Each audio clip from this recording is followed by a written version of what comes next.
नमस्कार, मैं रचना शर्मा चढ़ती कला टाइम टीवी देख रहे हैं सभी दर्शकों का स्वागत करती हूं। आप देख रहे हैं हरियाणा के विशेष समाचार।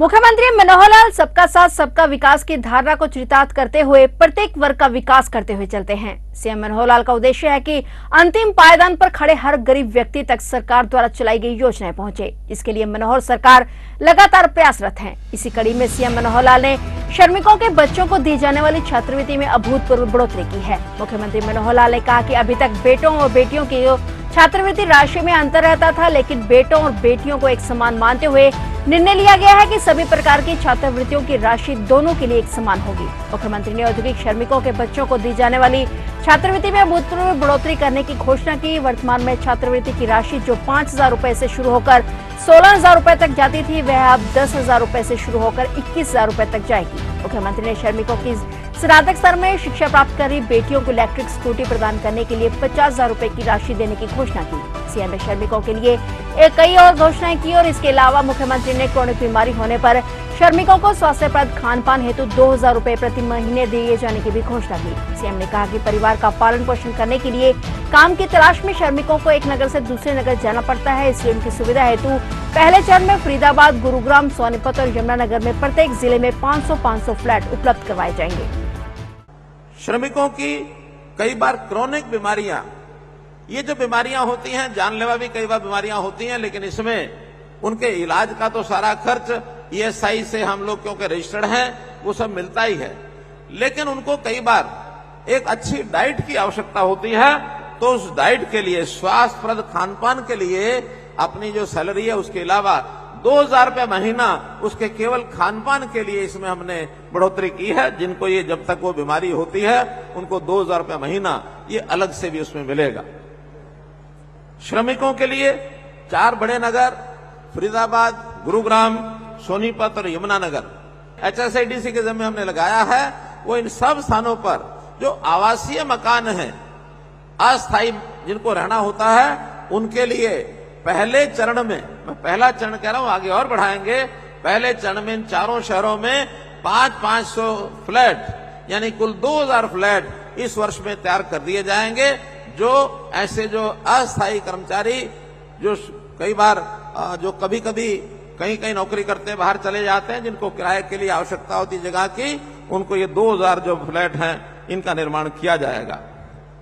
फतेहाबाद जिला गुरुग्राम के हरसरू, कादीपुर, वजीराबाद, इनमें ईएसआई की डिस्पेंसरी ये स्थापित की जाएगी। हरियाणा राज्य की सभी ईएसआई डिस्पेंसरियों में ईसीजी की सुविधा ये भी लागू की जा रही है, ताकि लोगों को जो ईसीजी का टेस्ट है, हार्ट के जो पेशेंट हैं उनका जो ईसीजी ये आसानी से हो जाए। भाइयों बहनों, हमने आयुष्मान की योजना ये जो लागू की है, जिसका लाभ हमको ईएसआई के माध्यम से भी मिलता है, अन्य जगह भी हेल्थ सर्विसेज में मिलता है। अभी तक जिनकी 15,000 रुपए की सैलरी है, 1,80,000 रुपए साल का, उनको ये आयुष्मान की योजना फ्री मिलती है।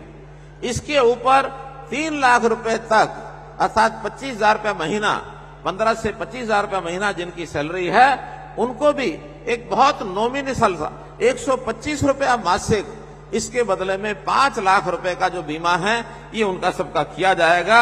ये भी एक जानकारी दी है। मित्रों, आर्थिक तौर पर ये सब घोषणाएं ये मैंने की हैं। एक और इसके साथ विषय कि आज जैसे प्रधानमंत्री जी विश्वकर्मा दिवस पर कुछ योजनाएं घोषित करने वाले हैं। उन घोषणाओं में एक योजना हमारे यहाँ विश्वकर्मा कौशल विश्वविद्यालय जहां बैठे इन्होंने भी बनाई है। मैं इसकी जानकारी आपको देता हूं। बाद में वो जो घोषणाएं होंगी उसके साथ डबटेल करके जो उसमें ज्यादा लाभदायक होगी, कुछ चीजें यहां लाभदायक होंगी, कुछ उनमें लाभदायक होंगी, उसके बाद जो लाभदायक होगी उसको आगे बढ़ाएंगे। जैसे एक योजना यहां बना रहे हैं, वो है गुरु शिष्य कौशल सम्मान योजना। गुरु शिष्य कौशल सम्मान योजना के अंतर्गत इसका उद्देश्य अनौपचारिक क्षेत्र 25,000 शिल्पकारों को, कारीगर और श्रमिकों को, जैसे प्लम्बर हैं, बढ़ई हैं, राजमिस्त्री आदि कौशल यानी क्षमता को पहचान कर उनको ट्रेंड करना, उनको प्रमाणित करना और ऐसे ट्रेंड गुरु के रूप में उनको पहचान दिलवाना। अर्थात जो सीख जाएंगे उसके बाद वो गुरु के नाते अर्थात ट्रेनर के नाते भी काम करेंगे। वो ट्रेनर जो है उनको सरकार जो है उनको एनरोल करेगी और बाद में ऐसे लोगों को, नई पीढ़ी के लोगों को और हम जो है उनको ट्रेन कर सके। तो इस योजना में 75,000 युवाओं को कौशल आधारित प्रशिक्षण ट्रेड गुरुओं के साथ प्रशिक्षक के रूप में जोड़ा जाएगा और कौशल प्रशिक्षण कार्यक्रमों के सफल समापन के बाद ऐसे लोगों को प्रमाण पत्र प्रदान किए जाएंगे। स्वरोजगार शुरू करने व उद्यमी बनने में ये सब सक्षम हमको बनाएगा। ये योजना कौशल विश्वविद्यालय द्वारा कार्यान्वित की जाएगी, 5 साल के लिए होगी। इसका कुल बजट सरकार ने 208 करोड़ रुपए ये मंजूर किया है। तो मित्रों, भाइयों बहनों, आज के इस अवसर पर इतनी सारी योजनाएं लाभ की आपके सामने मैंने रखी हैं। अब आप जो के एक कुशल कारीगर के नाते, कुशल श्रमिक के नाते अपने आप को आगे बढ़ाएंगे और परिवार में जो अपने और सदस्य हैं उनके लाभ के लिए, भलाई के लिए सरकार द्वारा जो योजनाएं हैं उनका लाभ आप उठाएंगे। मुख्यमंत्री मनोहर लाल ने कहा कि जेवर एयरपोर्ट आने से फरीदाबाद और पलवल जिले में विकास की नई संभावनाएं खुली हैं। ऐसे में जेवर के साथ लगते हरियाणा के फरीदाबाद और पलवल जिलों का सुनियोजित विकास हो, इसके लिए यमुना क्षेत्र को कंट्रोल एरिया घोषित कर नया मास्टर प्लान तैयार किया जाएगा। मुख्यमंत्री मनोहर लाल ने FMDA के माध्यम से फरीदाबाद शहर के विकास को गति देने के लिए वर्ष 2023-24 के लिए कुल 878 करोड़ 23 लाख रुपए के बजट को मंजूरी दी। बैठक में वर्ष 2031 तक भविष्य की जनसंख्या वृद्धि और संबंधित बुनियादी ढांचे के विकास की आवश्यकताओं की कल्पना करते हुए शहर के बुनियादी ढांचे में सुधार, नागरिक सेवाओं को बढ़ाने और बेहतर पर्यावरण में योगदान देने के लिए तैयार की गई प्रमुख परियोजनाओं को मंजूरी दी गई। सीएम ने कहा कि फरीदाबाद विकास योजना 2031 के अनुसार पूरे फरीदाबाद शहर की वर्तमान और संभावित आबादी के लिए थोक पेयजल की आपूर्ति के लिए मास्टर प्लान FMDA द्वारा तैयार किया गया है। इसके अलावा सीएम ने 3,000 करोड़ रुपए की लागत वाली परियोजनाओं को मंजूरी दी। मुख्यमंत्री ने कहा कि ग्रेटर फरीदाबाद में आगरा नहर के साथ लगी 20 किलोमीटर लंबी सड़क पे 2 अतिरिक्त लेन के निर्माण और मौजूदा 2 लेन के सुदृढ़ीकरण के प्रस्ताव को मंजूरी दी गई है। उत्तर प्रदेश सरकार के साथ मिलकर इस मार्ग के माध्यम से यात्रियों को दिल्ली, नोएडा और मेरठ, बुलंदशहर या यमुना एक्सप्रेसवे के साथ साथ फरीदाबाद जेवर एयरपोर्ट रोड तक पहुंच में सुधार होगा। इसके अलावा मुख्यमंत्री मनोहर लाल ने कहा कि सरकार द्वारा FMDA को शहर के सार्वजनिक परिवहन के लिए 50 नई CNG बसें दी जाएंगी। इसके अलावा 100 नई ई-बसों का प्रस्ताव भी तैयार किया जा रहा है। उन्होंने कहा कि सार्वजनिक परिवहन को मजबूत करने पर हमारा बल है। एक तो जो इस साल का बजट है उसको हमने पारित किया, 878 करोड़ का बजट इस वर्ष का वो पारित किया गया है और जिसके अंदर 560 करोड़ रुपया ये आएगा EDC से और बाकी जो फंडिंग है स्टाम्प ड्यूटी में से है, कुछ लोकल सेस है, तो ऐसा मिलाकर के 878 करोड़। और जो इस वर्ष के काम हैं वो तो जो ऑनगोइंग काम है उनके ऊपर विचार किया गया है। जहाँ कहीं कंप्लीशन हो गया, जहाँ कम यानी जो बचे हैं, कहीं 1-2 जगह पर जो ठेकेदार बदलने की बात आई है वो छोटे छोटे काम थे, लगभग 30-35 वो चल रहे हैं।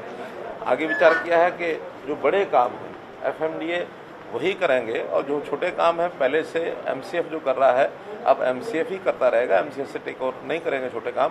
अन्यथा FMDA का पर्पस है जो मास्टर बड़े मेन लाइंस के काम हैं, जो जिसको कहना चाहिए, जो जिनके ऊपर फोकस होना चाहिए। जैसा फरीदाबाद की आबादी बढ़ रही है तो उस नाते से GMDA ने जैसे गुरुग्राम में एक अच्छी प्रोग्रेस की है, वैसे FMDA भी अपने साइज को थोड़ा बढ़ाएंगे। उसी हिसाब से मैन पावर, इंजीनियरिंग स्टाफ, ये सब उसमें रखेंगे। बड़े कामों में जैसे अमृत 2 के जो काम पूरे हरियाणा में शुरू होने हैं तो उसमें लगभग 25% पैसा जो है पूरे हरियाणा का जो आएगा उसके अंदर फरीदाबाद को मिलेगा। 1474 करोड़ में से 370 करोड़ रुपया ये फरीदाबाद को उसमें मिलेगा और EDC के भी जो हर वर्ष पैसे आएंगे वो सब वर्ष दर वर्ष चलेंगे। तो 5 साल का प्लान जो हमने तय किया है उस 5 साल के प्लान में 4,500 करोड़ के काम आज कंसीव किए गए हैं, जिसमें मुख्य रूप से सीवरेज की व्यवस्था और पानी सप्लाई की व्यवस्था, ये 2 बड़े मेजर काम हैं। 4,500 करोड़ रुपए के कंसीव किए हैं, 5 साल की प्लानिंग उसकी बनाई गई है। 12 रेन्यूअल इसका काम स्टार्ट हो गया है, 5 नए रेन्यूअल उसको भी आज मंजूरी दे दी गई है। फिलहाल हरियाणा के विशेष समाचारों में इतना ही और नए समाचारों के साथ फिर से हाजिर होंगे। तब तक के लिए देखते रहिए चढ़ती कला टाइम TV।